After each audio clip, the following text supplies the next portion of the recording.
I ask that our Vice-Chancellor, Dr. Sizwe Mabizela, commences with his opening message. Thank you, Dr. Mabizela. Thank you very much, Professor Skay. Your Worship, Archbishop Thabo Makgoba and Sislungi, our esteemed keynote speaker, Honorable Tito Emboweny, honored guests, ladies and gentlemen, colleagues and friends, good evening. On behalf of our council and the entire Rhodes University community, I warmly welcome you to the 7th annual Archbishop Thabo Makgoba lecture on values-based leadership. We value and treasure the partnership we have with Archbishop Thabo Makgoba and with the Archbishop Thabo Makgoba Development Trust. Our university is singularly honored and truly privileged to host this important annual lecture, which affords us an opportunity to reflect on the challenges of leadership in our society. We are greatly honored to have Mr. Tito Emboweny as our speaker for this 7th annual lecture. It has been 17 months that our country has been experiencing the ravages of the COVID-19 pandemic. Unsurprisingly, the pandemic has brought out the best and the worst in some among us. In the face of the worst health emergency crisis in living memory, we have heard or read of instances of massive corruption, fraud, and looting of funds intended to strengthen our national response to this crisis. At the same time, we have witnessed heartwarming and commendable efforts of our healthcare workers, our professionals, who are going above and beyond their call of duty, risking their own lives and those of their families and loved ones as they save lives of others. We honor and salute them for their heroism, for their dedication, and selfless service to our nation and humankind. And we commend them for their courage, bravery, and exemplary professionalism in these extraordinarily challenging times. For 3 years, the nation sat transfixed and in total disbelief as the Judicial Commission of Inquiry, chaired by Deputy Chief Justice Zondo, as the commission heard of rampant corruption and looting of the state resources, enabled by a mafia parallel state. Billions of rand were siphoned off. Sadly, this is the sorry state of our nation. And if we fail to stop the rot and turn this country around, and do so sooner rather than later, we may just become another failed state. And we can ill afford such ignominy. It will be a betrayal of the sacrifice made by so many in this country and beyond. How do we instill a sense of enoughness in material and wealth accumulation? And how do we confront the pandemic of corruption, of greed and selfishness? More than ever before, our country needs moral leadership. It needs ethical leadership.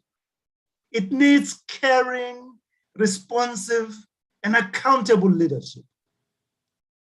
And it needs leadership that can take us out of this morass and place this country on the path to shared prosperity and success.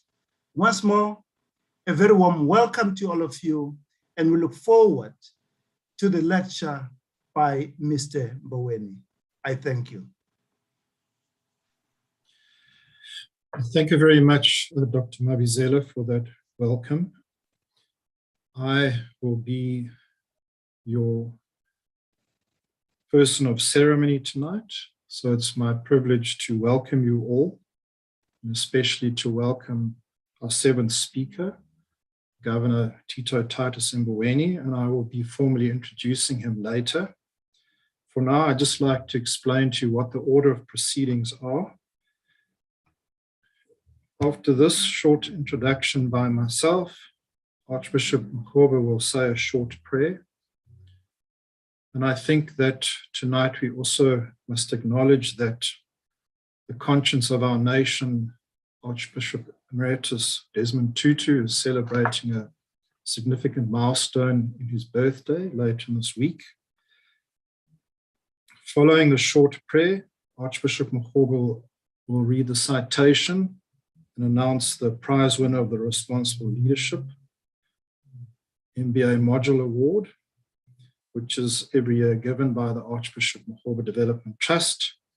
I will then introduce our seventh annual speaker, and we will then hand the podium over to Governor Tito Emboweny to deliver his address. Thereafter, we will have some question and answers, which we'll ask you to place in the chat, and I will attempt to moderate. And then there will be a vote of thanks by the 2020 MBA class president, Mr. Sandili Sentwa. So, Your Grace, can I hand over to you to say a short prayer, please? Thank you so much, Prof.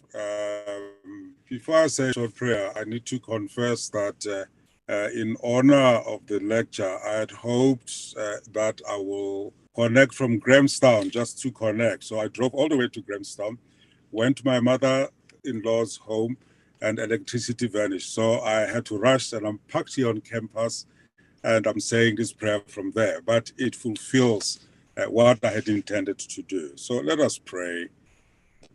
Lord, we bring before you people of faith, people of no faith, people struggling with faith, particularly at this time of the pandemic, this time where we need clear moral leadership and value-based leadership.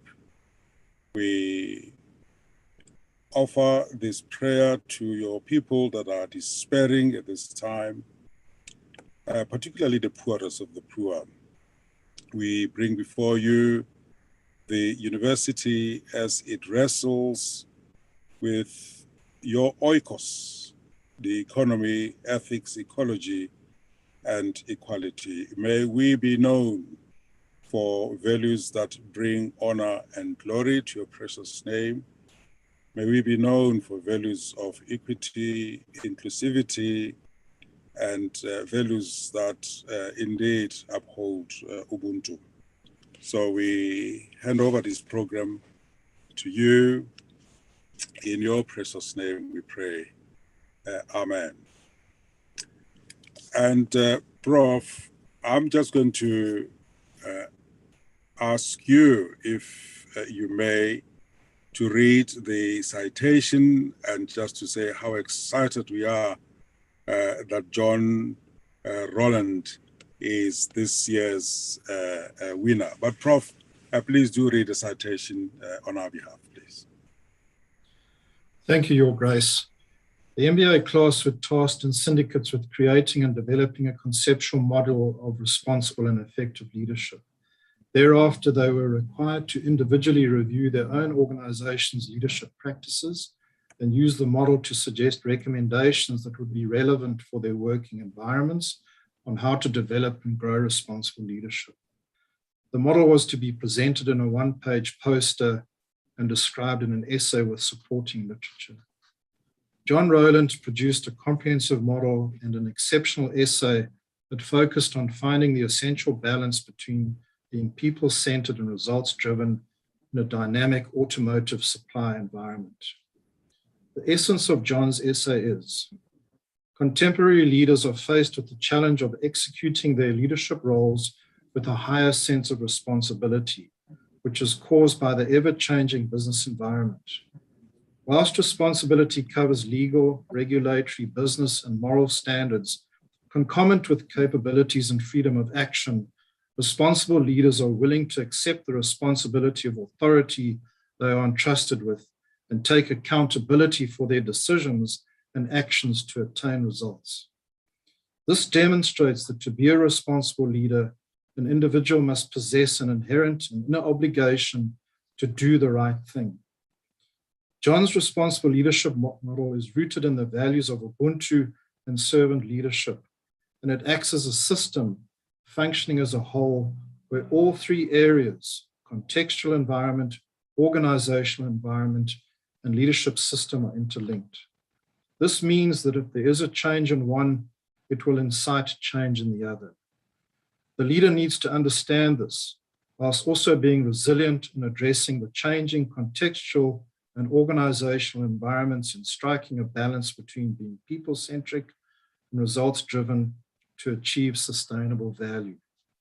Responsible leadership needs to be acknowledged, encouraged, and inculcated to find this balance underpinning every business decision and action. So congratulations to John Rowland this year, who is the recipient of the Archbishop Thabo Makgoba Development Trust Leadership Prize.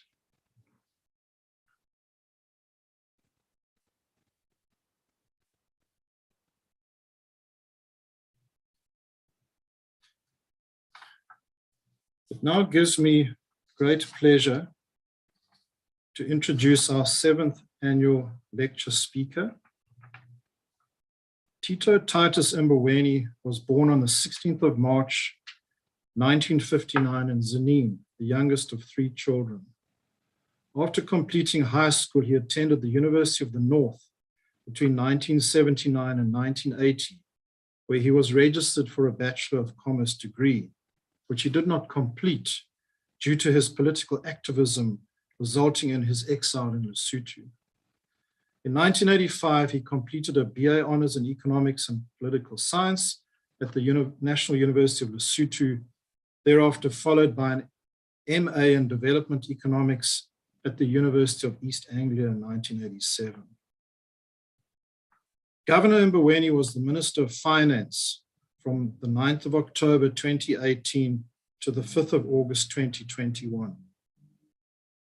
He was the 8th governor of the South African Reserve Bank from 1999 to 2009, and that was at the age of 40. He joined the Reserve Bank in July 1998 as advisor to the governor. He was Minister of Labour from May 1994 to July 1998, when he was appointed at the age of 34. Before he was appointed Minister of Labour, he was Deputy Head of the Department of Economic Policy in the African National Congress. He's also served as Chairperson of the National Executive Committee's Economic Transformation Committee and also the head of the ANC's Policy Department. Governor Emboweny is the recipient of numerous accolades, honorary degrees being conferred, and has served in several leadership roles and honorary appointments, all of which are too numerous to mention here. But some of the more notable ones are selection as one of the World Economic Forum's Global Leaders of Tomorrow in 1985, Central Bank Governor of the Year in 2001, serving as the Chancellor of the University of the Northwest, and the recipient of honorary doctorates from the University of KwaZulu-Natal, a DEcon in 2001, a D Economic Science in 2010 from the University of Cape Town, and a Doctor of Commerce from the University of Stellenbosch in 2010. On the awarding of the Doctor of Commerce, honoris causa from the University of Stellenbosch, and I'm drawing on the citation and the commendation, it reads as follows: for his leadership in South Africa's economic policy, his eminent achievements as President of the Reserve Bank, and his reform of the labour industrial legislation of South Africa and the resultant transformation of the labour market, overturning decades of discriminatory rules and practices. He has played a leading role in reshaping the South African economy. As the first Minister of Labour in the new democratic South Africa, his challenge was to redress the pattern of cooperation for South Africans in the labour market. To this end, he introduced his informally dubbed six-pack of laws aimed at overturning decades of discriminatory labour market rules and practices. In 1998, he accepted the major responsibility of becoming the governor of the South African Reserve Bank. And under his leadership, the bank brought South African monetary policy in line with that of the leading central banks and signaled the importance of maintaining price stability as a central tenet of macroeconomic policy in South Africa. Now, some of you may have seen yesterday that in the Sunday Times, there was an article by Sam Nkukeli, which I thought was a very fantastic quote, which I acknowledge here, that at the time that he was appointed the 8th governor, he met one Alan Greenspan, the chair of the US Federal Reserve. And Sam writes here that apparently Alan Greenspan said to you, Governor, that you look so young and innocent. Now that you are joining central banking, you need to look much older and wiser. That's what central banking does to you. You can't be looking young and innocent. Well, since that time, Governor Emboweny has acted as the Minister of Finance. And if you'll permit me, I'd just like to draw on the citation, the commendation from the University of Cape Town, because I thought this was very apt. At that commendation at the honorary doctorate conferred by the University of Cape Town, he was referred to a funambulist, which is a tightrope walker. And the citation at the time read that central bankers are mostly a pretty grey bunch, but Emboweny is colourful, charismatic, and idiosyncratic.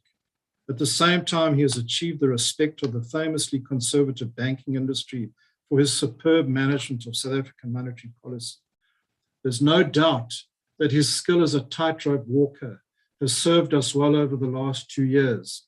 As Minister of Finance, he had the unenviable task of navigating us through this COVID-19 pandemic. In conclusion, and going back to the article that was in the Sunday Times yesterday, where reference is made to Makgoba's kloof, and this is why tonight is particularly poignant, is that Archbishop Makgoba also grew up in Makgoba's kloof. It's a place that's very close to your heart, Governor. And in this article in the Sunday Times, you're quoted as saying that God lives here. I now ask you, Governor Emboweny, to take the podium, please, and deliver the 7th annual lecture. Thank you. Thank you very much, Professor. Your Grace, Archbishop Makgoba, Vice Chancellor.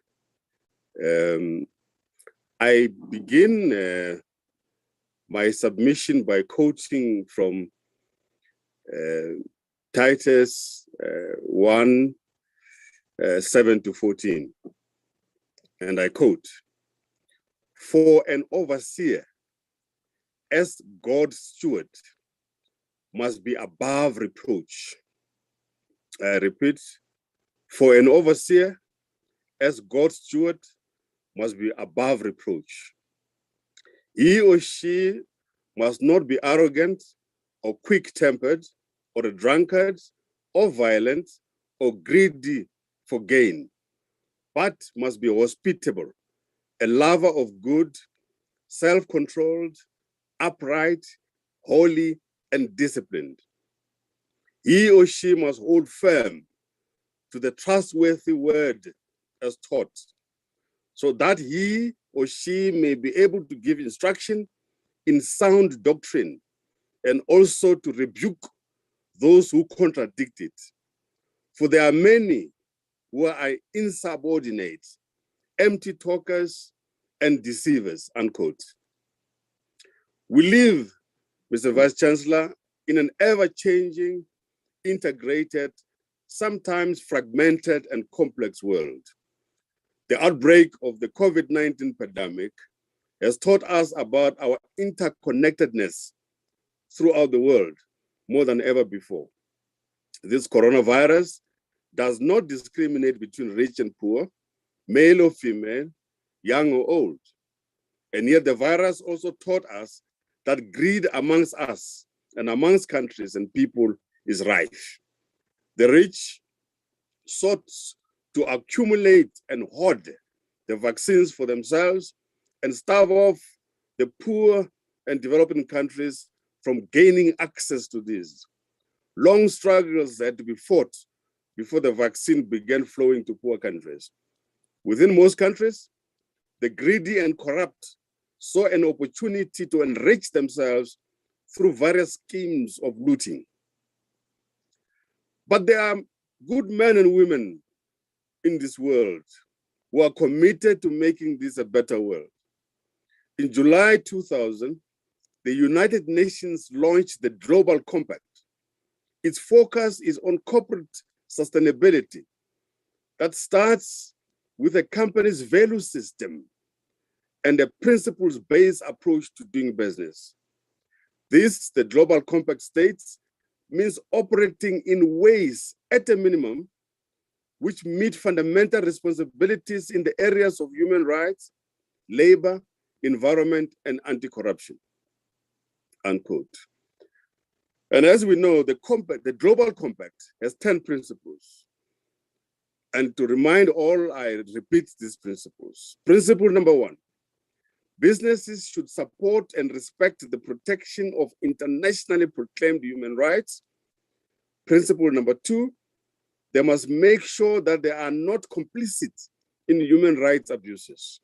Principle number 3, businesses should uphold the freedom of association and effective recognition of the right to collective bargaining.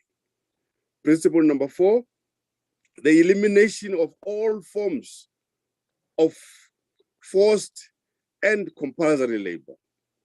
Number 5, the effective abolition of child labor.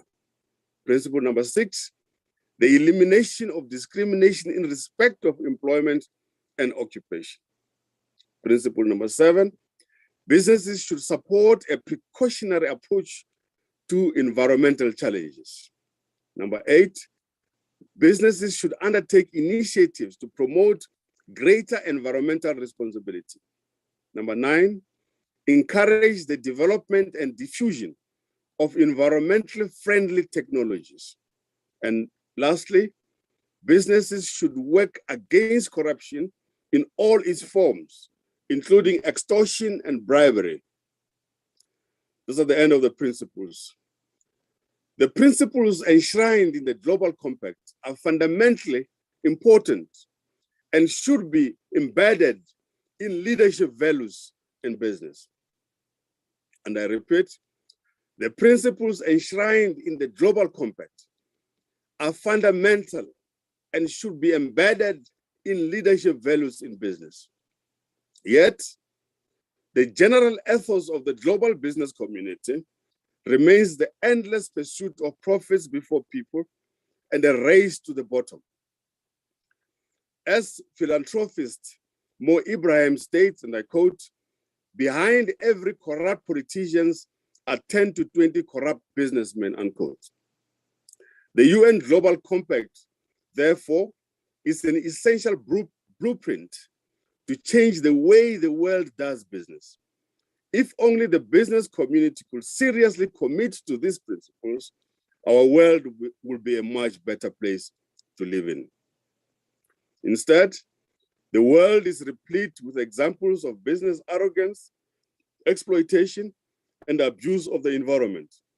One only needs to drive around the western parts of Gauteng to see the environmental damage that has been occasioned by the mining companies. Water in the streams is red and unusable. Shafts and pits have not been properly closed, and large swaths of land are left unrehabilitated.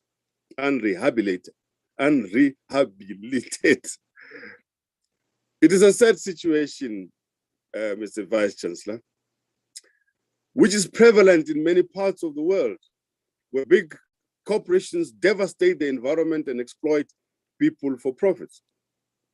If you fly around the mining areas of Ghana, you observe red rivers polluted by small, micro, medium, and large gold miners. In parts of Asia and Latin America, the use of child labor is still rife. The seas and oceans are heavily polluted, and marine life is increasingly threatened. Despite the climate crisis endangering human existence, many companies pay no heed to the environmental impact of their operations. We all have a responsibility to respond to the challenge posed by the UN Global Compact. The South African government enacted a new Companies Act, Act number 71 of 2008. Section 72, Regulation 43 of the Act enforces the establishment of social and ethics committees as subcommittees of the board of directors of a company. The social and ethics committees are expected to perform the following functions. 1, social and economic development, meaning that they must participate in their areas where they operate in social and economic development efforts. 2, good corporate citizenship. In other words, they must behave in a manner that is good for society and for the citizens. 3, they must care for the environment, health, and public safety. 4, they must build consumer relationships. In other words, they must be in contact with their consumers and at all times. And 5thly, they must report on labor and employment issues. In other words, as good corporate citizens, they need to report on how they are handling labor and employment issues. So the principles of the UN Global Compact are actually embedded in our own laws. They offer a sound basis for an ethical and value-based business leadership system. It is high time that the business community sees the work of social and ethics committees as more than mere box-ticking exercises and make them fundamental to their operations. If this were done, would make good progress towards a better world for now and for the future. Similarly, the COP26 UN Climate Change Conference must be taken very seriously to safeguard the future of the planet. The extreme weather conditions that we're experiencing and the natural disasters highlight the agency of individual responsibility, the full commitment of the business community and the global cooperation to transition towards a just and sustainable economic system in the world. A value-based leadership system, therefore, requires us to place the security of local communities who cannot protect themselves, and also the weak nations alongside the strong and powerful in the interest of the common good. I must also express concern over the pervasive and unacceptable practices by some corporations, politicians, and business people who aim to deprive particularly developing countries of the funds due to them. This includes illicit financial flows, profit shifting, and other financial machinations. We need a stronger collective effort and harsher penalties for those who have such practices. And yet, if we had ethical and values-based leadership, we should not be experiencing this. I grew up in the Apostolic Faith Mission Church in Zanin. From an early age, at Sunday school, the 10 commandments were drummed into our heads. The commandments guide us to distinguish between right and wrong. Our consciences always tell us when we violate them, and this happens more often than not. That's why we have confessions in church all the time, to confess having done wrong. If your conscience says this is not right, it is most probably a bad thing you are about to do. Do not steal should constantly ring in the heads of anyone in a position of responsibility. If anyone is a leader in the national, provincial, or local government, a company, or in church, in a sports or any other community organization, they should use that position. If they use that position to steal, they contribute to the erosion of our society. There is no excusable corruption. Corruption is corruption. Whatever the form of corruption, it is imperative that the perpetrators are pursued and the full force of the law is applied. It is only then that we can halt the pervasive rot in all sectors of our society. President Oliver Tambo once spoke so strongly about what constitutes a revolutionary. He said, and I paraphrase him, a revolutionary is distinguished and distinguishable from the criminal and the vigilante, and follows certain strict rules of the revolution and obeys such rules. Indeed, in the context of today's conversation, values-based leadership should be distinguished and distinguishable from the rats and mice that masquerade as leaders in the world and eat away our future. Global leadership must be believable and trusted by the people. I repeat, global leadership must be believable and trusted by the people. Years of poor governance and leadership failures have compounded the economic crisis that has beleaguered the growth and advancement we have envisaged in the earlier years. In South Africa, and indeed in many parts of the world, greed and corruption have created a credibility crisis in government at all levels of government. In other words, the population is beginning no longer to trust political leadership, something that we need to take very seriously. But not only don't they trust political leadership, there are instances where they also do not trust the leadership of the church, the leadership of sports organizations, and the leadership of various elements in our societies, including business. We therefore have a huge responsibility to restore the trust of the people by providing a values-based leadership system. The pursuit of wealth, rather than a commitment to serving the people, has created a very bad culture in our society that is becoming more and more difficult to undo.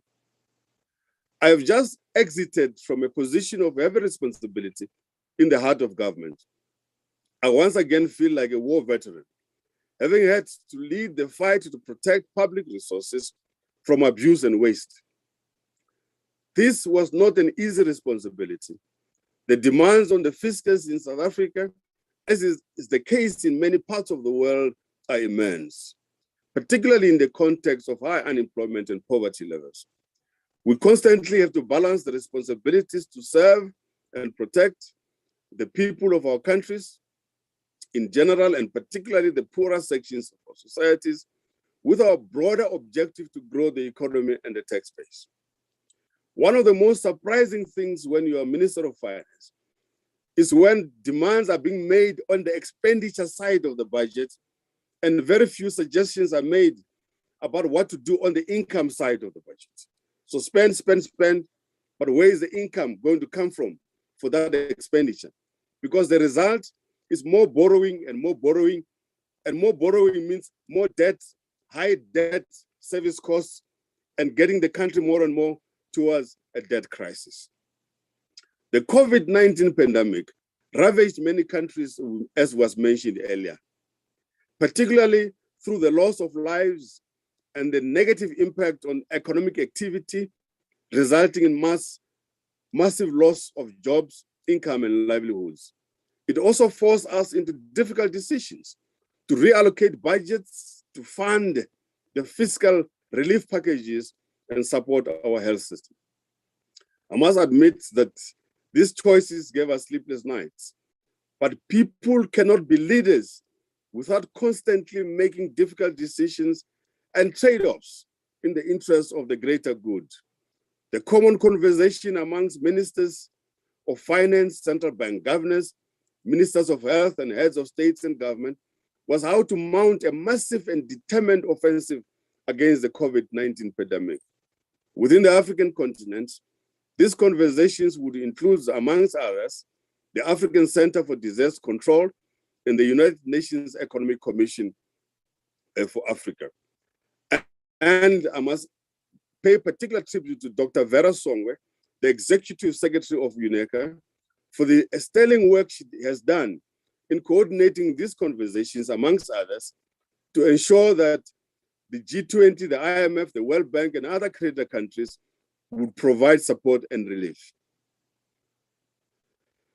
It is a great betrayal that our efforts to save lives and support livelihoods were undermined by shameful and exploitative acts of corruption. We put good systems in place to the best of our abilities, but the rats and mice always found a way to overcome this. Sadly, there are too many people in positions of leadership and power throughout the global, political, economic, and financial system who do not seem to realize the consequences of participating in or condoning corruption. In South Africa, as we mentioned before, we see this most prevalent in local government. Political, social, and class struggles around the world are characterized by values-based leadership, self-sacrifice, and human solidarity.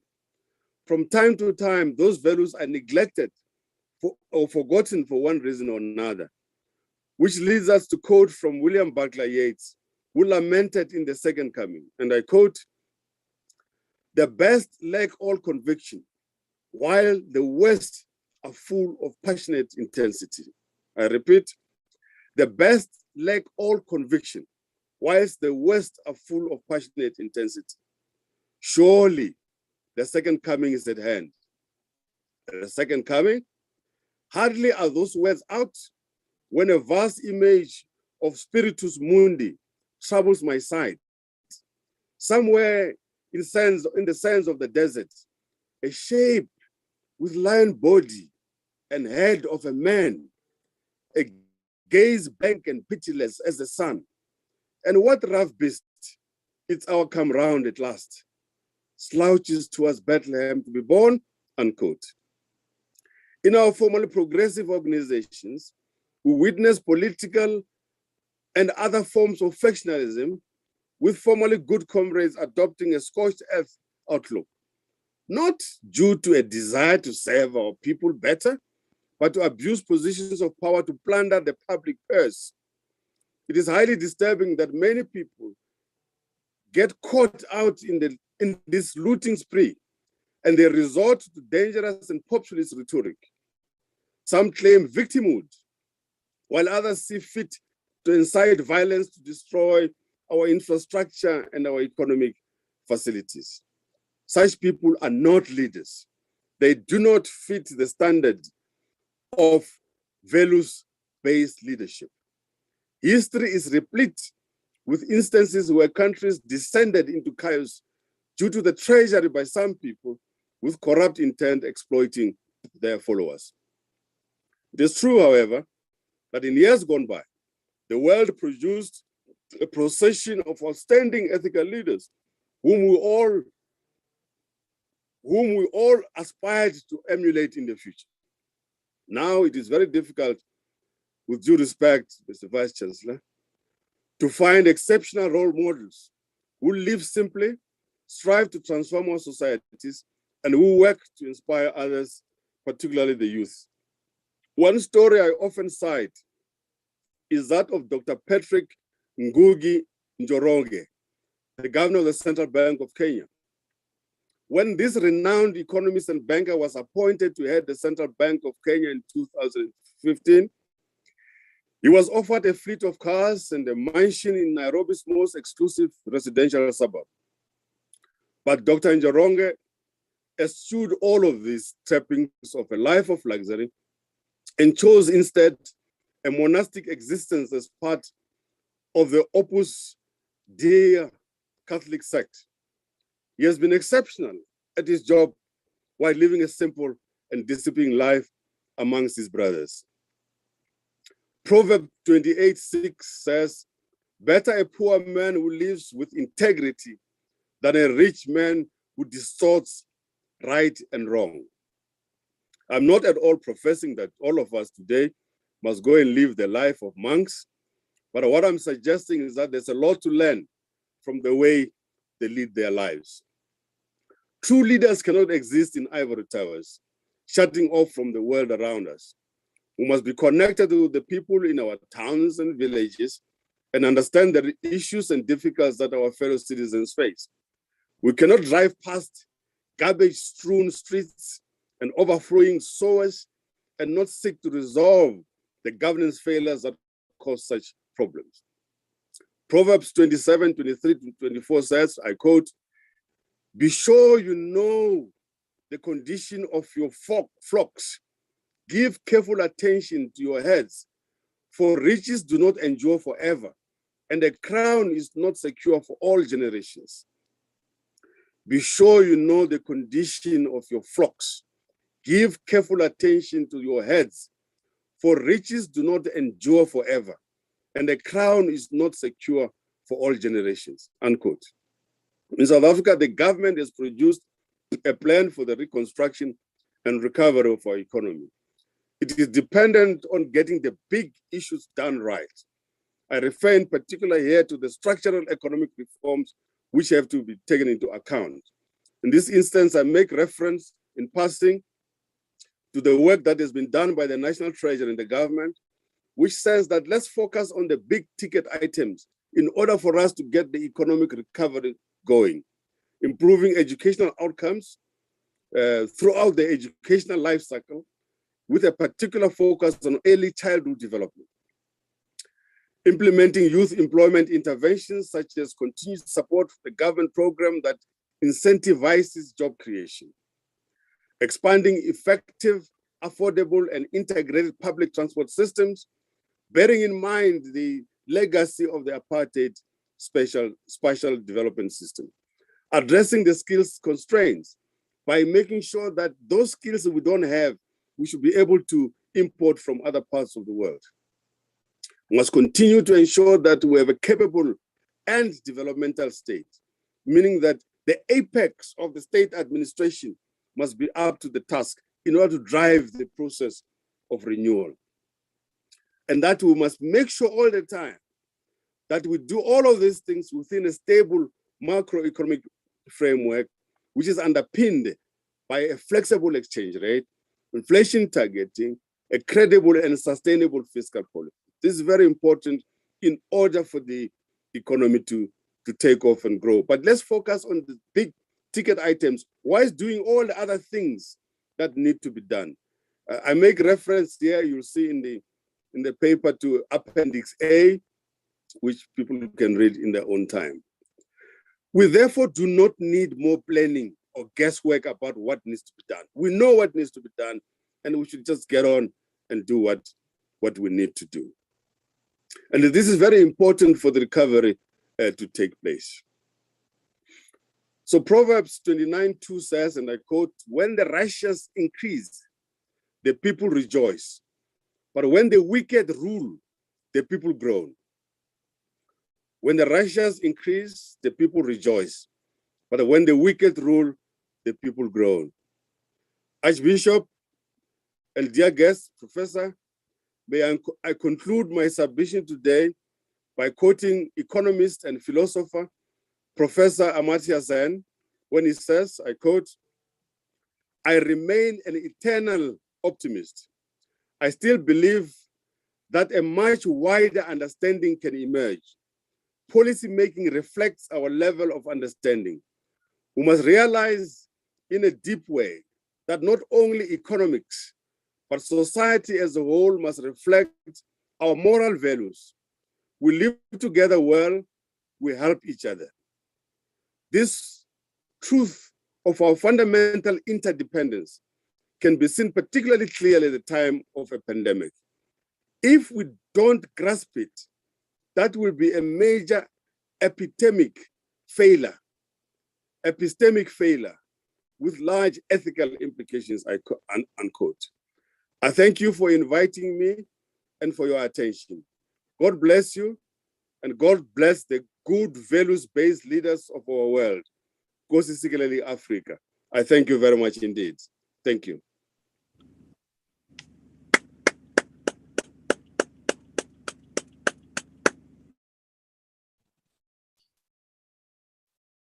Governor, thank you very much. And there would because we all appreciate that in this virtual world, it's very difficult to acknowledge applause, but I can assure you that the applause is resounding. And I'm going to start off by asking you a few questions, and then I will make reference to the audience members who already started to put questions into the chat. And I probably won't be able to get through all the questions, but that should not deter you from putting the questions up there, and then I will direct them to the governor accordingly. So, Governor, when you were appointed the Minister of Labour, you were 34. When you were appointed the Governor of the Reserve Bank, you were 40.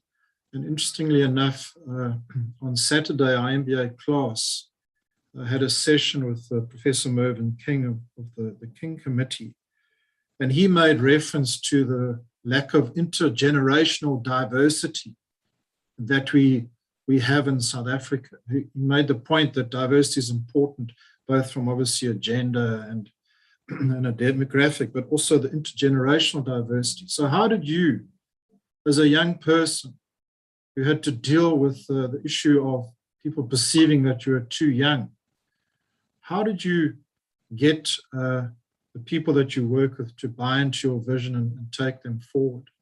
And secondly, what is it that we need to do in South Africa to listen to the youth? Because we sense that the youth are getting frustrated and disenchanted with what is going on. What message do you have to them? So firstly, your leadership in relation to being a young person, and secondly, what is it that we need to do to incorporate the youth to get the intergenerational diversity that Professor King was speaking about? Thank you very much, Professor. Thank you very much indeed. You're reminding me of my younger days.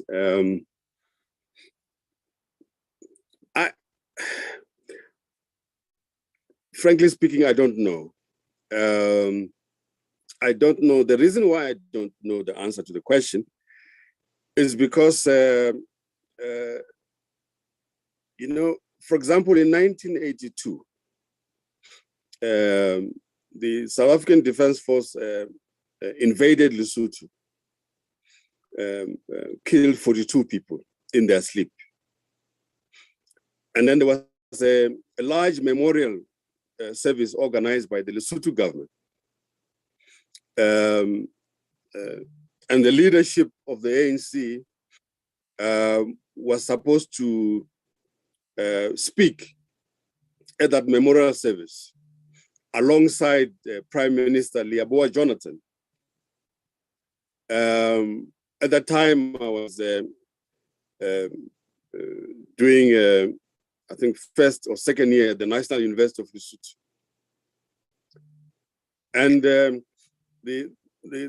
leadership in Lusaka, who could not attend the memorial, instructed me to go and represent them at that memorial and speak alongside the Prime Minister of Lesotho and the King of Lesotho and so on.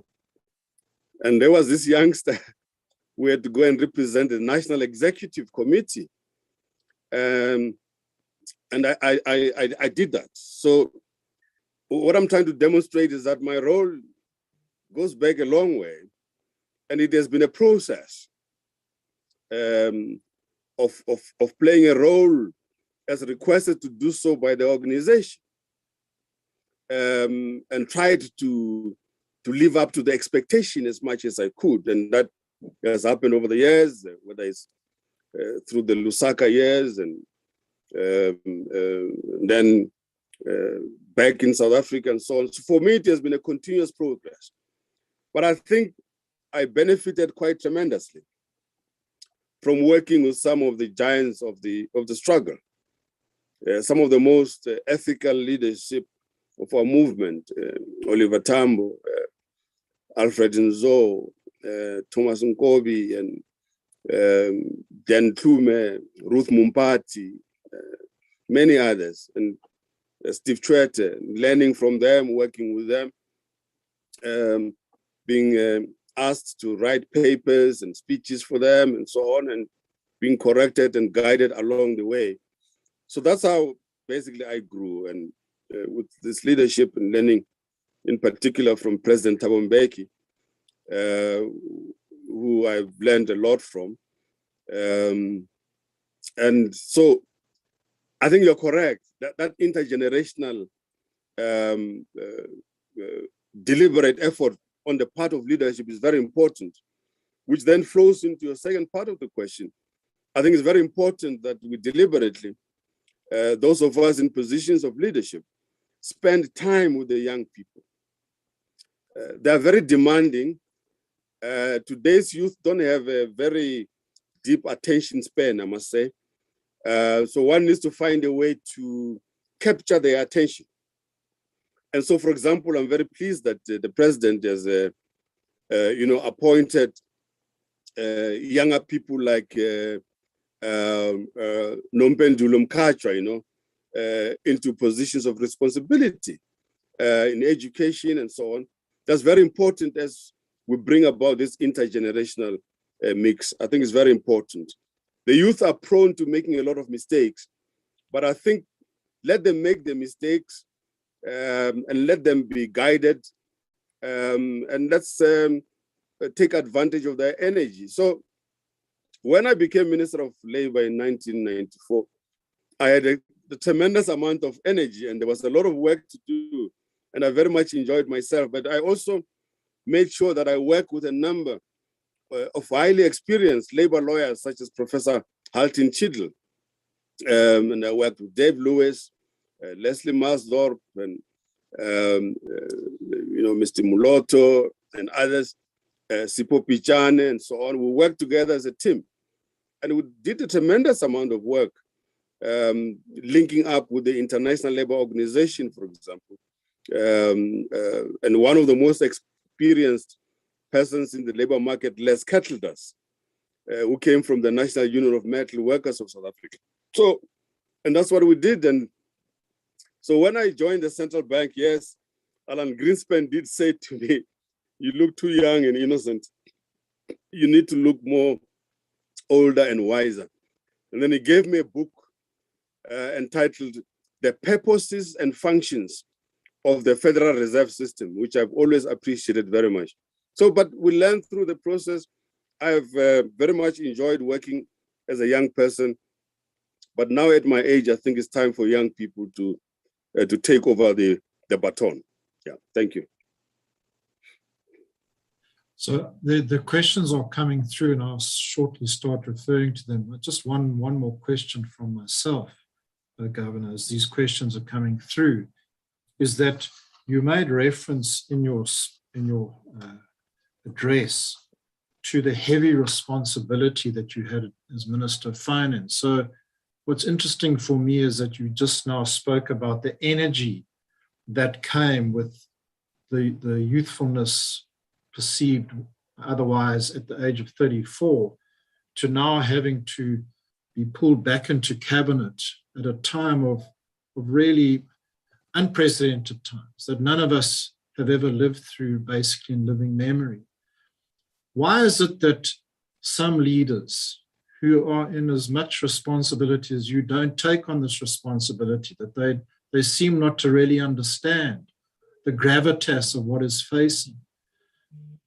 Why did you say that this heavy responsibility, and what was different about you in relation to understanding this responsibility that was on your shoulders? Well, there are two things involved in my case, Professor. First of all, when President Ramaphosa asked me to join his cabinet as Minister of Finance in October 2018, the understanding was that it was going to be a short-term deployment. Because you remember, Minister Ntlantanene just left because he felt that he could not carry on as Minister of Finance given what looked like a contradiction between the interview he had granted to ENCA and also his evidence before the Commission of Inquiry into State Capture concerning whether he had met the Guptas before or not. And being a man of honor, Minister Nhlanhla Nene decided to fall on his sword, which is highly commendable. Many people would not have done that. And therefore I was asked to come as a short-term measure to ensure that we do not experience any instability, particularly in the financial markets. So mine was supposed to have been a very short stint, but a short stint became almost 3 years. And I kept on going to the president to request to be relieved and so on. But he kept on saying, yes, I will do it. Give me 2 weeks and 2 weeks this, 2 weeks that. Eventually we agreed that I could go. The second part of the answer is that I'm really strongly quite convinced that a national executive like our cabinet should have a 60-40 split between young and old. 60 being young people and 40 being the older generation. The 60 allow these youngsters to run things, run around, too much energy, help them to develop and control them, guide them, and so on. And the 40 of the much older people should be there really to guide the youth. You know, you look at a cabinet structure like that of President Paul Kagame in Rwanda. You see it's populated by young people who know how to use technology, are very quick at finding solutions and so on, but they are prone to making mistakes. That's why the 40% of the older must help to guide them in that way. That's how I would see it. If I was the president of the Republic, 60% of my national executive will be young people. By young people, I mean between the ages of 35 and 40. Yeah. Thank you. I'm now going to turn to the questions that are in the chat. So the first question here is, what should a leader who abides by a values-based system do when they reach a roadblock which is at odds with those values? And I think that what we're seeing in South Africa is that you have been part of a cabinet where there are allegations that not everybody's doing what needs to be done. How do you manage that situation where you have people that are doing things that are at odds with your own value? And the kinds of things that the examples that have been spoken about here, state-owned enterprises, state capture, and so on. The view is very simple. If you are part of, or let me say, you reach a roadblock, and at the roadblock, you notice that you either turn back or you deal with the issues head on. Well, the first thing that you do is you try and, to the best of your ability, to confront the issues, to confront your colleagues and debate with them the issues, what you think is wrong. If you think, for example, the way they are managing the crisis of the Guyana water project is wrong, you confront the issues and you deal with them. There are times when you succeed and there are times when you won't succeed. But if the situation becomes so intolerable for you, the best thing is to leave. You must leave. You can't stay in a situation where you are unhappy and people don't listen to what you say. And then you begin to be confused with that which is wrong. That will be my answer to the question. Thank you. Another question that would not possibly have fallen under your mandate, but you made reference to the UN Global Compact, and this is really about circumstances where you have, for instance, mining companies or chemical companies that discharge their wasteful products into local communities, some of which are very dangerous and poisonous. And we can think of this recent example in KZN, where all this pollution was discharged. What methods should we put in place to bring these kinds of culprits to book? I was chairman of Anglo Gold Ashanti for a number of years. So when I made reference to the gold mining areas of Ghana, I did so from experience. I've seen it with my own eyes. The pollution of the rivers, the destruction of the environment, and so on. So at Anglo Gold Ashanti, we had very strict environmental rules and responsibilities. So companies must stick by those, like we did at Anglo Gold Ashanti. And at times, I personally, as the chairman of the board of directors of the company, had to do in-local inspections to ensure that we adhere to the rules of safeguarding the environment that we'd agreed upon. But I think in the event that companies continue to disregard the rules and regulations and procedures, I think it is a duty of the state. It is indeed incumbent on the states to use the rule of law to enforce the law, to deal with those companies which disregard our environment. There are companies, for example, in the Western countries who dump medical waste in Africa. It's a serious problem. Very soon we're going to face a massive global problem which might end up with people dumping these products in Africa. These cell phone companies and these new technologies with this, these chargers and these charging cords and so on, which are not compatible from one generation to the other, they must be dumped somewhere. And they are most likely going to be dumped in Africa. So African governments will have a responsibility, working hand in glove with those governments in where these companies are located, to ensure that they enforce environmental rules. But let me take advantage of your question to say, we as citizens as well have a huge responsibility not to wait for leadership, but to do things ourselves.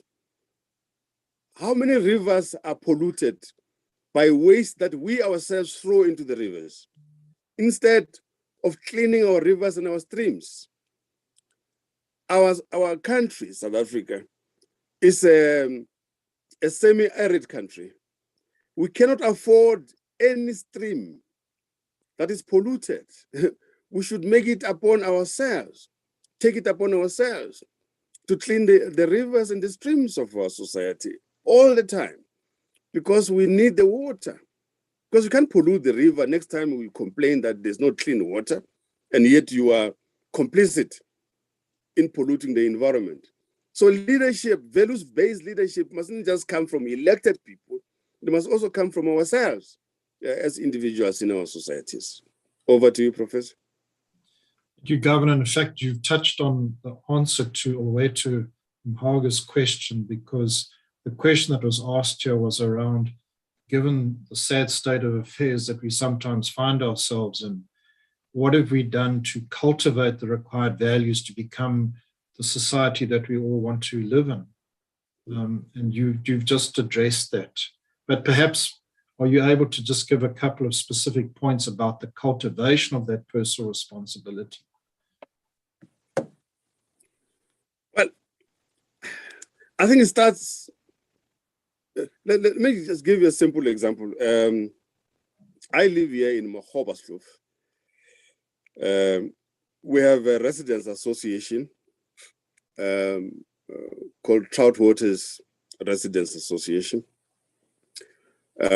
One of our responsibilities is to keep the environment clean here. We are not waiting for the Zanini local municipality to clean the environment for us. We do it ourselves. When you walk around and you see a piece of paper thrown around, a plastic bag thrown around, you pick it up and you go and put it in the bin ourselves. Don't wait for the greater Zanini municipality to do that for us. So we take on the responsibility ourselves. And by so doing, assisting the greater Zanini municipality to do its work, because when we now put this in the designated rubbish collection areas. It makes their job very easy. But we keep the environment clean ourselves. And we live next to a nature reserve. And we make sure that nature reserve is kept properly. Let's assume that we all take the responsibility to make sure that the Jackskay River is not polluted, that the Apis River is not polluted. That is a huge jump into taking ethical leadership ourselves. We're leading ourselves. We don't have to wait for the Archbishop to tell us what to do. We know what's correct to do. Most of it, of course, starts at home, how we teach our children, how we manage our households, how we keep our household clean, how we keep our gardens clean, and our townships and our suburbs clean, and not always think that you can throw rubbish through the car window and somebody's problem. It's the problem of the extended public works program people to sort out. No, we should sort it out ourselves. And I think to inculcate in ourselves that kind of way of doing things is very important. And to feel guilty when you do something wrong and confess to yourself and to the Archbishop that you've done something wrong, I think that's good. But we have to be organized.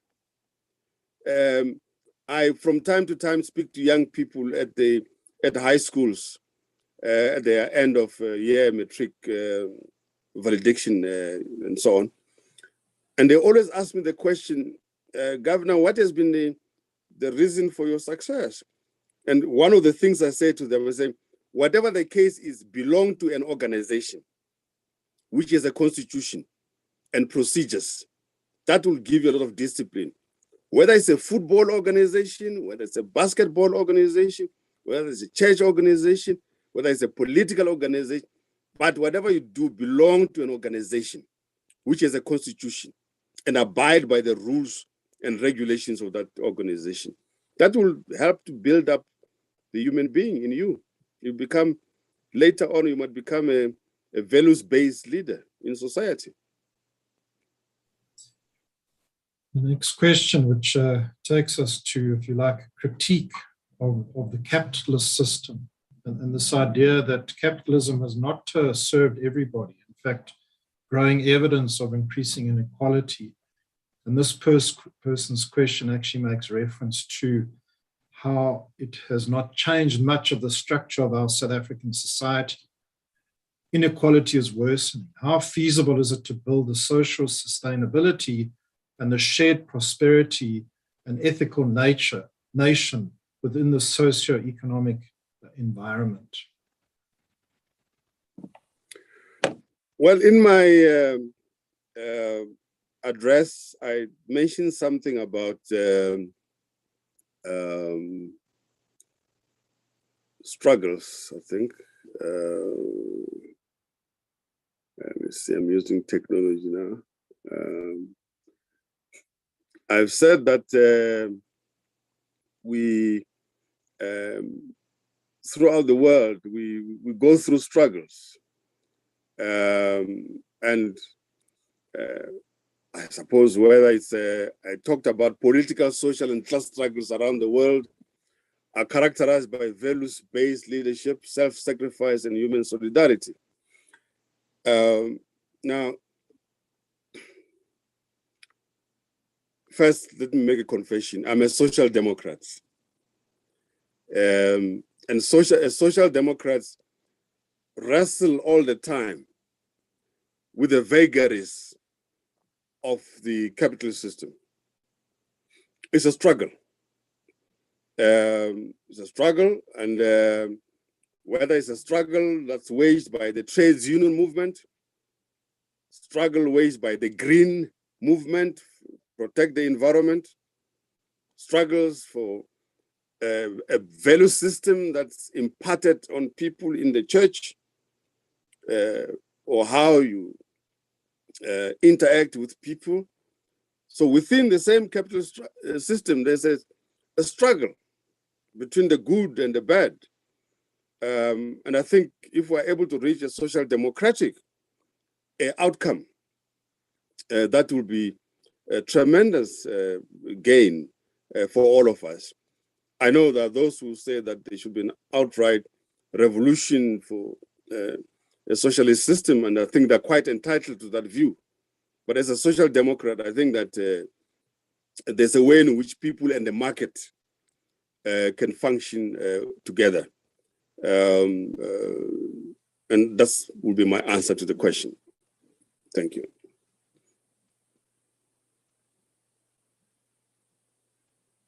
You are muted, Professor.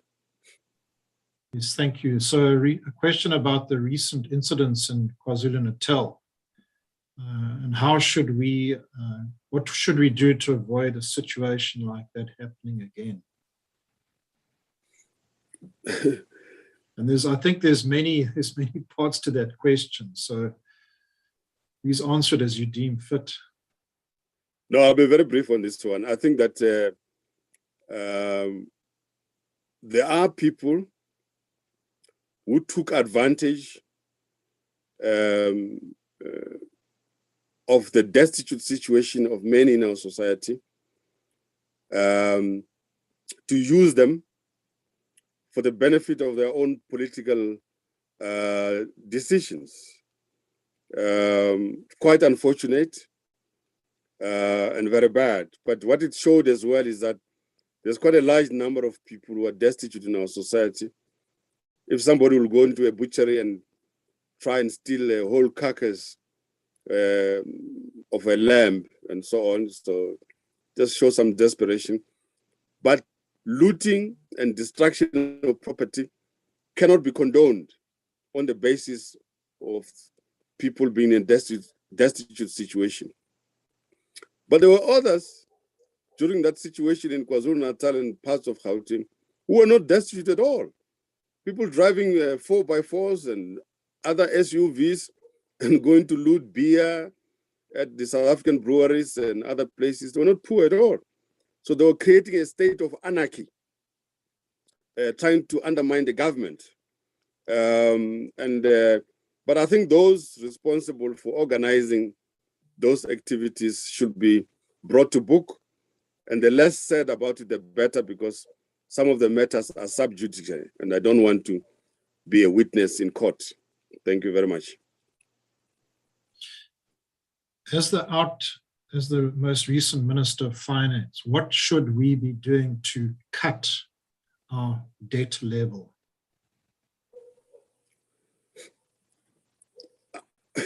I think it's more about how do we manage our debt situation. And we manage our debt situation in the first instance by, one, reducing our borrowing requirements, because debt comes out of borrowing. And reducing our borrowing levels means that we need to be able to fully take account of what is on the income side of the balance sheet, and not just focus only on the expenditure side of the balance sheet. And it's very important, and therefore there are trade-offs that we need to make. And therefore, the debt is manageable, but one has to take care very much of the balance, the trade-offs between the income and the expenditure side. Now, one of the things I learned in politics over the years was that you should try not to rule from the grave. So I don't want to say things which might be considered to be ruling from the grave in these matters, because Mr. Gonongwana might not take very kindly to my statements. So I don't want to rule from the grave, but that's all I can say. Thank you very much. Thank you for your candid answer. Now I'll let you off the hook on that one. Is there light at the end of the tunnel in relation to our state-owned enterprises? Particularly, we're looking at Eskom here, South African Airways, and others that have placed a huge burden on the fiscus. Well, I hope there are. I hope there is. I hope there is hope. And I think Minister Gordhan is dealing with these matters. I've disagreed with the government's approach on South African Airways. My point is well known, and I have no intention of repeating it again. They mustn't say I'm ruling from the grave on the state-owned enterprises, but my views are well known on SAA, and let me leave it at that. Okay, the difficulty that I have now as moderator is that some of these questions that are coming through are ruling from the grave type questions. So no, I think that those questions which have to do with government and what government should do, what I should have done before, I think we should just, unfortunately, take the Fifth Amendment on that. Okay. But I will try to ask it in a way that's not a ruling from the grave. So let me try, but if you're uncomfortable, just simply invoke the Fifth Amendment and we'll move on. A question here around, you mentioned the full force of the law must be applied, but the sentiment expressed is that we don't always seem to see that happening. So how can we actually ensure that the full might of the law is brought to bear on people who have resorted to this malfeasance? I think to a large extent we're beginning to see the special investigating units, the National Prosecuting Authority, moving on with most of the cases that we know. I mean, almost every day we hear about people being arrested and being charged and brought to trial. So I think the wheels of justice are moving. If we look around carefully for the evidence, we'll see the evidence before us. I see many people being arrested in Limpopo, for example, where I live. We see people being arrested in Gauteng and Northwest and so on. So if we look carefully, we'll see people being arrested for the malfeasance that we've seen. I understand, for example, that arrests are about to take place with respect to the fraud and corruption that took place with the Guyana Water Project and so on. So it's not correct to say that the law is not being applied. I think it is applied. It might look very, very slow, maybe, because the lawyers are very careful. They need to make sure that they cross all the T's and dot all the I's. But if you look carefully, and you follow the work of the National Prosecuting Authority and also the Special Investigating Unit, the SIU, you can see that things are happening. The wheels of justice are turning, no matter how slowly they might turn, but they are turning. I can see it every day. It might be the case that somebody wants somebody arrested and they have not seen that person arrested and therefore they think it's not happening. It's happening all the time. I mean, you see this free-headed dairy thing in the Free State law is taking its course and so on. There are many cases. Yeah. This question relates to the upcoming municipal elections, and the concern that the questioner has raised here is that people are disappointed with the track record of political parties in South Africa. And it's really about how can we as citizens play our part in making sure that our public officials are held to account. Well, in the first instance, I think we cannot wish political parties away. They're part and parcel of a political system. And therefore, I think whichever political party one belongs to, one needs to ensure that qualified, ethical candidates are put forward so that they can go and perform the duties that they need to perform. One of the most important things about local government is the structure of the management of local government. Let me give you an example. There are certain, I think about 5 positions in the municipality which are absolutely critical for the functioning of a municipality. The municipal manager, the HR director, the head of technical services, the chief financial officer, and the mayor. Those 5 positions are very, very important for the proper functioning of a municipality. And therefore, it is incumbent upon the political parties to ensure that they put forward candidates for mayor who can then work with these technical people for the benefit of the community. Unfortunately, we can't wish that away.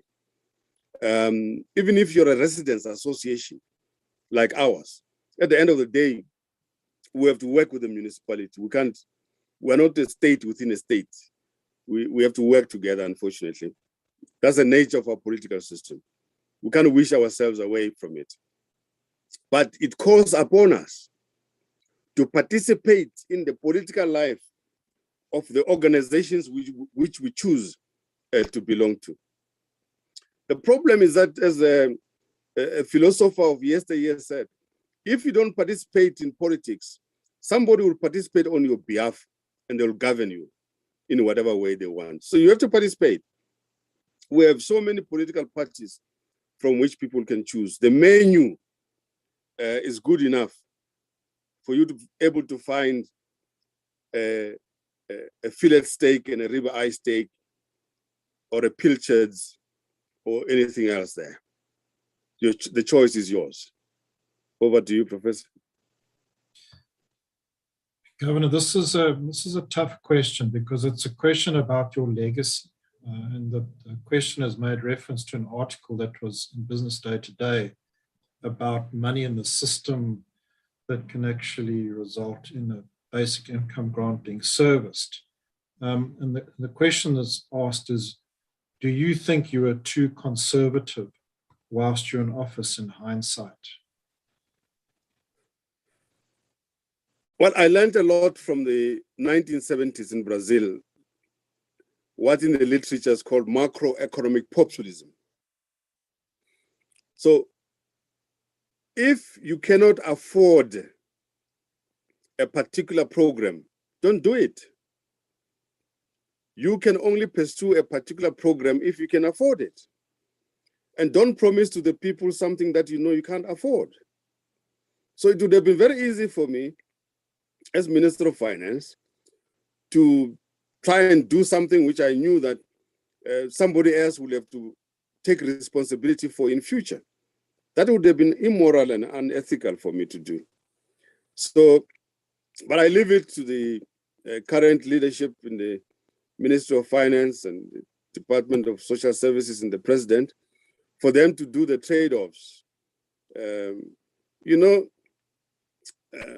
I think one of the best things to work with our people is to provide an environment for employment opportunities to arise and to support the economic activities of our people. If a group of youngsters are there washing cars on the streets, is a way in which the local council can work with them by creating proper car washing facilities. That's much better. Is a way in which the youngsters who are trying to farm vegetables and struggling to do so from a technology point of view, or just don't have tractors to improve their farming, is a way in which we can use whatever funding we have to support them to expand their activities. There are many people who know how to bake bread and scones and so on. Can't we help them to form mini bakeries, modular bakeries and so on, so that they're involved in economic activity and not just dependent on the dole system? That's how I'll look at it, so that we also change the mindset more towards economic activity and not just recipient, but being involved in economic activity. You know, I said to my nephew who lives with me, I've built for you a chicken run here. You can grow at least 300 chickens every 3 months, and you can sell each one for about $80. So why don't you do that instead? It's a bit of hard work. You must wake up in the morning, clean the chicken run, make sure that the chickens are fed, that you've got medication for the chickens, and so on, and go and find some off-takers for the chickens outside there. So he's active. And I encourage him to be active rather than for him to sit at home and expecting to receive a grant. And I said he's not allowed to go and ask for a grant. He must produce something We have enough space here for him to grow chilies and what this other thing is growing here. Chilies is growing,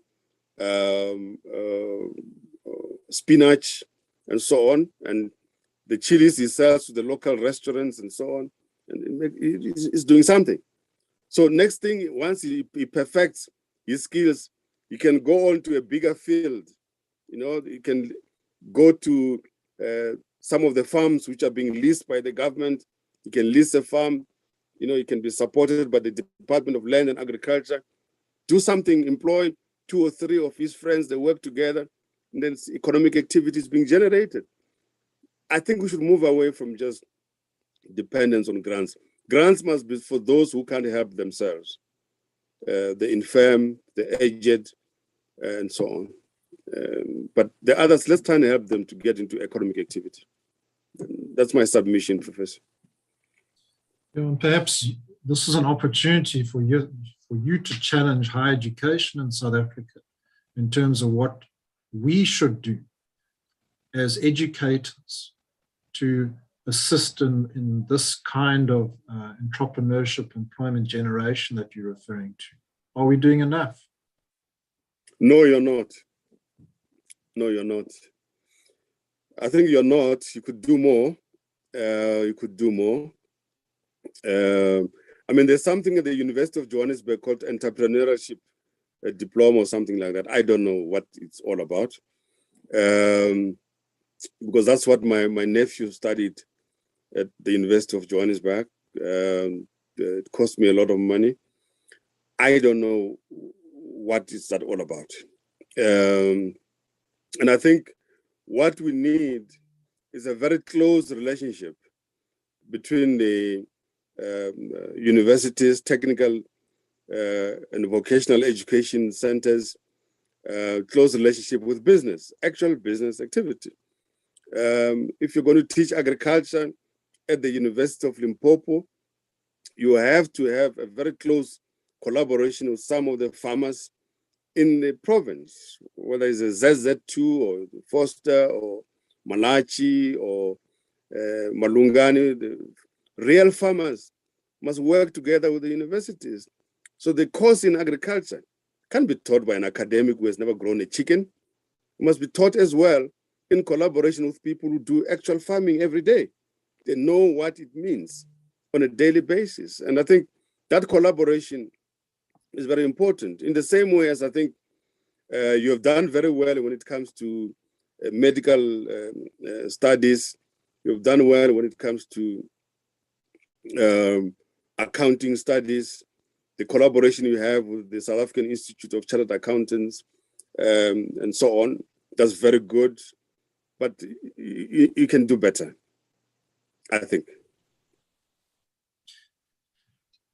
So, question here is made reference to the fact that you felt you were at war when you were the Minister of Finance, and in parentheses, the questioner notes that one can literally feel that you protected the public funds with your life. But you also mentioned there's a culture of spending and less focus on value creation. So that point is taken. The questioner then says, if you don't mind, can you kindly describe the influence of President Ramaphosa to the decisions being made to protect the public funds while also focusing on value creation? No. The way the government system works is that the issues about money, bills, finances, and so on are at the heart of the work of the Ministry of Finance, not the president. Is the Minister of Finance who has the power in law and in the Constitution to propose money, bills related issues. The president is there to support and to guide, but at the end of the day, the responsibility rests on the Minister of Finance and the National Treasury. So that's how it functions, basically. And I think any Minister of Finance worthy of his salt will ensure that that basic approach is upheld. And that's what we try to do. It's not very easy because the demands are many, but the resources are few. And that's why it's a huge responsibility, which one must pursue in collaboration with one's colleagues. But if you're a Minister of Finance and you think you're going to do things on your own without active collaboration of your colleagues, I think you're on a hiding to nowhere. It has to be collaborative, it has to be collegial, and you must ensure that you make your colleagues understand the trade-offs which are there. It's difficult at times, bruising at times, but that has to be the framework under which one has to operate, or at least the framework which I try to operate under. But it's up to the new minister how he wants to deal with it, and I can't dictate that for him. Over to you, Professor. Yes, because I guess, Governor, that part of the essence of this question here is that in South Africa, it hasn't always been like that. In other words, you made reference to the separation of responsibilities, but there have been times where the head of government has interfered in the running of the minister, or the allegations, let me put it that way. And so I think the message is around the confidence that the current president allows the Treasury to do what it needs to do in order to get the job done.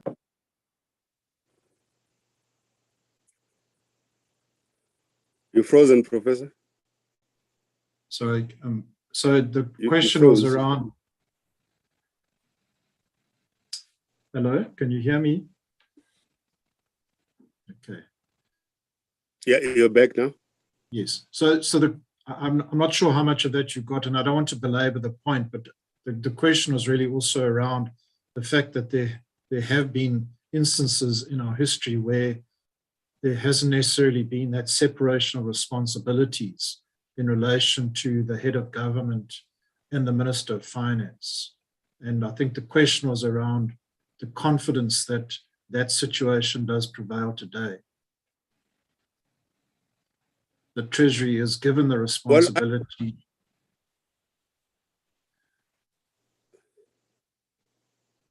Well, I don't know which country the question is referring to, but yes, there have been instances around the world where that has happened.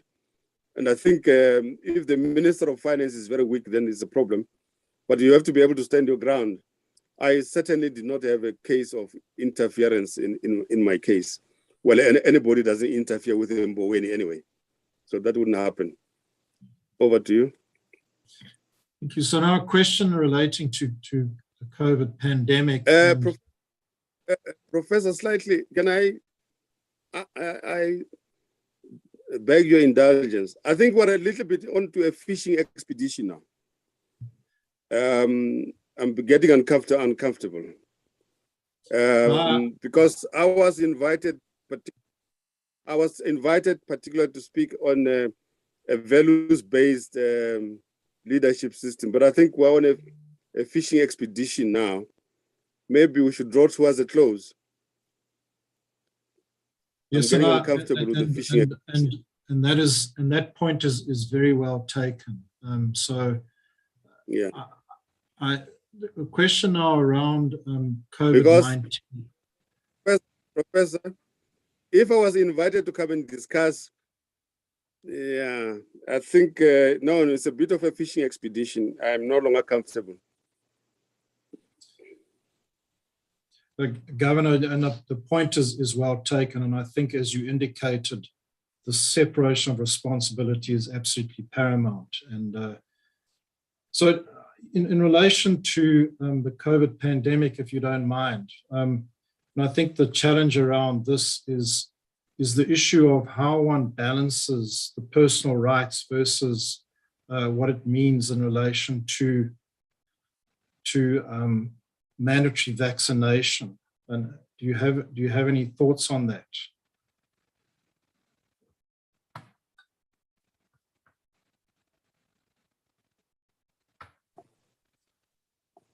I think, Professor, as I indicated, I think we're all over now.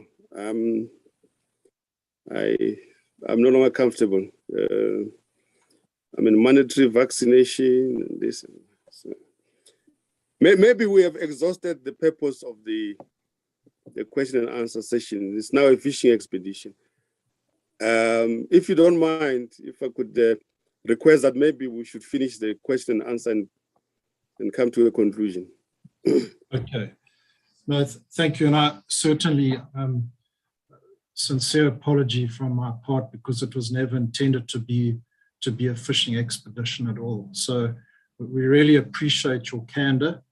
And I think that, as we know, we're living in very challenging times, and it was certainly not in any way designed to be a fishing expedition. So thank you very much. I think in conclusion, if you don't mind, and on a lighter note, I think that we take note of the fact that you obviously enjoy culinary delights. I think that we've seen that you have a very substantial Twitter following, and I think that people appreciate that side of leadership, because it shows you to be a person who's really engaged with the normal activities in life, and that gives you great pleasure. And perhaps you'd like to just share some thoughts around that in relation to your own personal passions and what you might be doing in the aftermath of this tremendous service that you've given to this country. Well, thank you very much, Professor. I do a lot of thinking. I think about so many things. I think about what I'm likely going to do going forward. And there are a number of options which are emerging, mostly in the private sector, but also to use our own vehicle with my brother, that's called Emboweny Brothers Investment Holdings. We'll use that to be engaged in business activities. But business activities in South Africa for many people tend to face the finance capital constraint. Because without finance capital, there's very little that you can do. And I found that in the past to be always an obstacle, which hopefully this time around, one will be able to overcome. I'll also work with some other private sector companies, time permitting. But I don't want to take on too much going forward. I already have obligations to the University of Stellenbosch as honorary professor in the Department of Economics, and similarly at Wits University as honorary professor in the Department of Economics there. So that's what will keep me going. But as I do a lot of thinking, I think better as I'm cooking. So cooking for me is both because I enjoy the food I have cooked. I find it much better than the food that has been cooked by other people. So I enjoy cooking in that manner. But I use the time when I'm cooking to think. For me, cooking time is not a wasted time at all. It's both for enjoying the food, but also it gives me time to think and digest issues. So that's why I enjoy it very much. Yes, and yesterday I cooked a very nice dinner. Yes, thank you very much indeed. And Governor, the last question is, what is your favorite meal, and what gives you the greatest pleasure in relation to? Is it inviting friends around, spending time with your family? You live in a beautiful part of the world, and that came through very passionately in the article that was in the Sunday Times yesterday.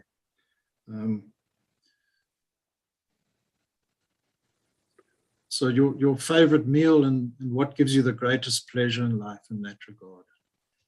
Well, one of my favorite meals, unfortunately, I'm not able to prepare it very well. It's a North Indian curry, lamb curry on the bone,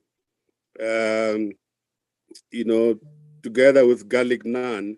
Unfortunately, I'm not able to prepare those. So whenever I feel like that kind of meal, unfortunately, I have to drive to Johannesburg to go and enjoy it there.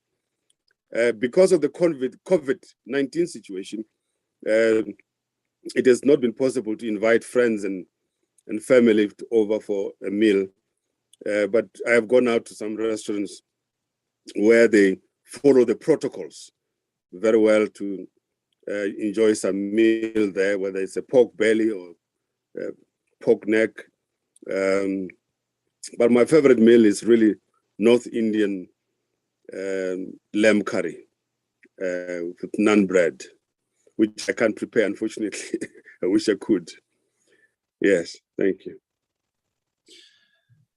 Thank you, Governor. So I'm shortly going to hand over to the president of the MBA class, but I also just want to stress that in many references in the questions here, people are really saying thank you for everything that you've done. You've honored us with your presence, the fact that you've been the guardian of the fiscus, the fact that you have stayed true to your values is a theme that's coming through very, very strongly. So we really appreciate the fact that you have given up time to address us this evening. And on behalf of Rhodes University, Rhodes Business School and the Archbishop Thabo Makgoba Development Trust, we really, really do appreciate it. So thank you very much. And I'm now going to hand over to the president of the MBA class 2020, who will close with the vote of thanks. Thank you so very much, Professor. Good evening, Date Governor Emboweny. When we started the MBA last year in January, it's quite interesting that as a team building exercise, we were supposed to cook. So we're given woods, we're given pots, and we're supposed to make a great meal. So when we heard that you are going to be a guest speaker today, we thought, hey, we missed an opportunity, because if we were to meet in Makhanda, I'm sure we're going to take you on the, on some competition to see who can, as essentially taste right. So we really missed that opportunity. We really want to thank you, Governor, so very much. As a class that started last year, I think probably we came to Makhanda in the quest to, to advance our knowledge. But what I can say and what the class is, tomorrow is our last lecture, actually, time flies. But what we are really leaving business school with 3 takeaways. One is that I think we've committed ourselves that we are going to be activists, when it comes to ethically and value-based leadership. In whatever that is taking place, in whatever course that we've done out of the 18 courses that we are finishing tomorrow, this concept of ethical and value-based leadership has been inculcated to us. And I think, Governor, we are also really living strongly believing that we will go to the ground and be champions for sustainability. And lastly, we are believing that some of the ideas and the critical thinking that has been inculcated in us will really help us to start the businesses that you are talking about, which we believe that they can be catalysts for economic growth and development. Quite critically as well, they can serve, to bring the masses of young people who are sitting in the periphery of the economy to the mainstream of the economy.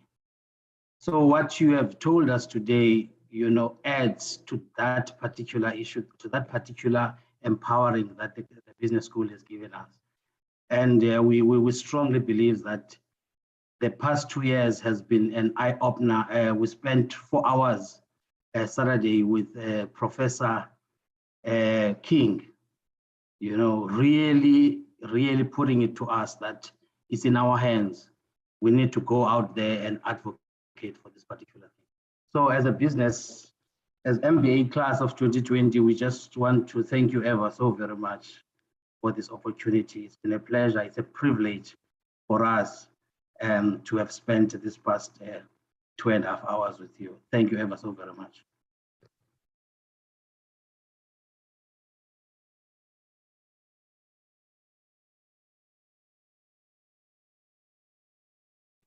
So thank you, Sandile, for that. And if I could just request, that now officially concludes the 7th annual lecture. And if I could just ask that the panelists just switch their cameras on so that we can take a photograph that can go into the record of the 7th annual lecture.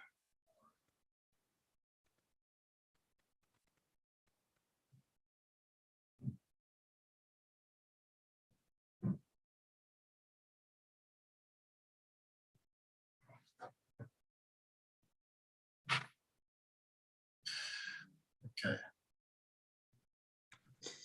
Well done, colleagues. Well done.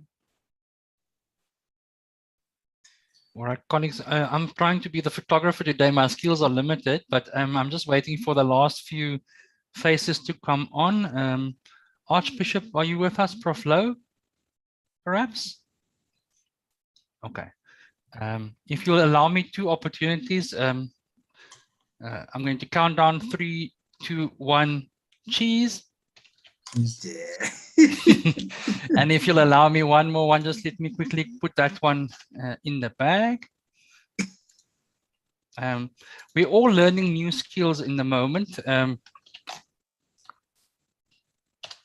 All right, and just one more, colleagues, and perhaps in this one, if you want to go a little bit wild, that will also be all right. So 3, 2, 1, hello. Thank you. Thank you very much, everybody. Thanks for allowing me that opportunity. Thank you, Governor. Thank you. Everyone. Thank you very much, Governor. Thank you, Owen. Thanks. Thank you very much. Thank you. Thank you all. Thank you. Evening, very, very. You're in a first Thank you. roof house, Governor. Okay, so I think it went all right in the end, but yeah, it was always going to be difficult with some of those questions. Recording stopped.